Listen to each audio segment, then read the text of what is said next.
I am here with Abby Jane Coleman. How are you doing? I'm really good. I'm really excited to be joined by you, to be honest. Awesome. So, is this your first time in New Zealand? It's the first time in New Zealand, and I'm only actually here for just over 24 hours. So you can imagine coming through customs and you ride on there just here for 24 hours. The Beagle actually comes a little bit closer to you because I think they have seen a lot of border security. So it's a little bit bizarre, but it's exciting, and I have 10 listeners over there as well that have joined me. Awesome. So, now, I don't know if you know, but I have previously interviewed Amber Petty. And she actually mentioned you in the interview, and I've got it here. Did she really? Yep. Now, I interviewed her just after she left SAFM. Yep. And this was, you were still working at SAFM at the time? I was still there. I was a day announcer when I was there. And this is what she said. I asked her, do you think Hayley is a good replacement? Because Hayley replaced her. And this is what she said. Well, how about, here, you read it out. Do you think Hayley is a good replacement? I don't know. I actually don't know anything about her. Although I think Abby Coleman, who does the days in SAFM, would be a fantastic replacement because she knows the audience and she's a cool chick. But I can't say I know anything about Hayley, so it's a bit hard to say. But I guess if I was a program director, I probably would have put Abby there because I know her and I think she's lots of fun. Oh, Emma. And I actually got a text from her this morning because we weren't really close when she was there, but after she left, we've actually become really good friends. Yeah, so she's amazing. Oh, how sweet. I'll keep that. No, you haven't. That's really nice. So yeah, I wasn't doing breakfast and I kind of wanted to do breakfast when I was there. And then I got the opportunity to do it in Brisbane, which I love. It's an awesome place. I heard that you only were going to do it for 2 weeks, just replacing Camilla, and then you were so good that they offered you full-time. Is that true? Oh, look, program directors always go, oh, you're just filling in, but every time you're filling in for someone, it's a possible audition, to be completely honest. So I guess I sort of knew it. Yeah, and I got along really well with the guys, and I think a lot of people, I think that the trick is that you've got to sort of be yourself and a little bit more relaxed. And it's hard to do, as you know, sometimes when you're on the spot. So yeah, tried out for 2 weeks and then got the job. Now, when you're on air, is that really you, or is it an over-exaggeration of you? No, it's really me. Really? Yeah. All you? Yeah, it is really me. I think you've always got to be a little bit more heightened because if I am talking the same way that I talk to my friends, then there would be a lot of swearing, there would be a lot of mumbling, and I would probably be like I'm falling asleep. So I guess there's always going to be a heightened thing, but I'm an oversharer and I don't have any problems with showing all of me, I guess.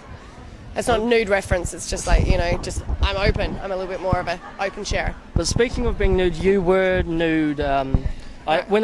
When I search you up on Google, there's so many things you about... should stop that Google. Wow, about okay. Abby Coleman nude. Yeah, right. I did do a nude. Do you know what? That was probably the hardest thing I've ever done because it was kind of like, oh, I'm going to be okay with it. But then you realise getting completely nude in front of someone who you've never met and then you're getting the photos, it was really confronting. But I love confronting stuff. It's like when because I love skydiving and I always say, oh my God, I'm so freaked out by it. But I enjoy that adrenaline, I guess, of trying new things.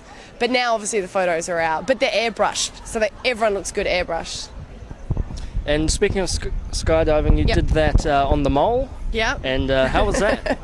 It was good. It feels like so many years ago, and it was. I was 18 at the time, and it was the first reality show that ever came to Australia. So it was a bit different, and no one had really heard about it. And when we went away filming it, it was in Tasmania for 2 weeks. When we went away filming it, we didn't even know it was going to be picked up by a network. There was no talk of that. So then we filmed all that. We knew who won. We knew who the mole was. We knew that I was a loser. And I had to keep that secret for another 2 months while it went on air. A lot of my friends thought I was a winner, and I would go out for lunch with them and they would all leave without paying. So that was a difficult time, and they still call me Molly. But yeah, to go abseiling and skydiving and have it all paid for was really remarkable. And you were the runner-up, so congrats for that. Yeah, I didn't care at the time because I was like, oh, I was 18 and I didn't really have the money. It's not like, you know, it was taken away from me. But now I've got a mortgage and I'm older. I'm like, damn, that was 200,000. I was so close, 200,000. But a little bit of gossip for you. Alan, who was the mole, and the winner, which is Jan, are actually a couple now. Oh, wow. Yeah, so they've been a couple for a while and they came to my wedding. Oh, awesome. Did you catch up with any of the other contestants? No, just those two. Oh, okay. Yeah. What about Grant Bowler? I did an interview with Grant quite recently. because he's been doing some great stuff over in the States. So it was funny, being a contestant on a reality show and then having him join my radio show was a different aspect of it. But yeah, he's a really nice guy. Good actor, very good actor. Now, at the time you were studying psychology. Yep. And it's a big transition from psychology to radio. Mm-hmm. How come you went into radio when you were studying psychology? After the mole, I started doing a lot of radio interviews and they couldn't actually shut me up. So I went, oh, hang on. And I like gossip. So they said, well, why don't you do a little bit of the gossip report? So I started working on radio and started doing Black Thunders. And then after that, I decided I hated doing psychology and I think I was just trying to work out my own mind rather than actually help other people. So I did psychology, sociology, marketing, drama. I've done a lot of study. I never completed any of them. That's why I got back into radio. Now, I've got a serious question and you Yes. need to answer me honestly. I'm ready. All right. Who does better gotcha calls, Rabbit or Stav?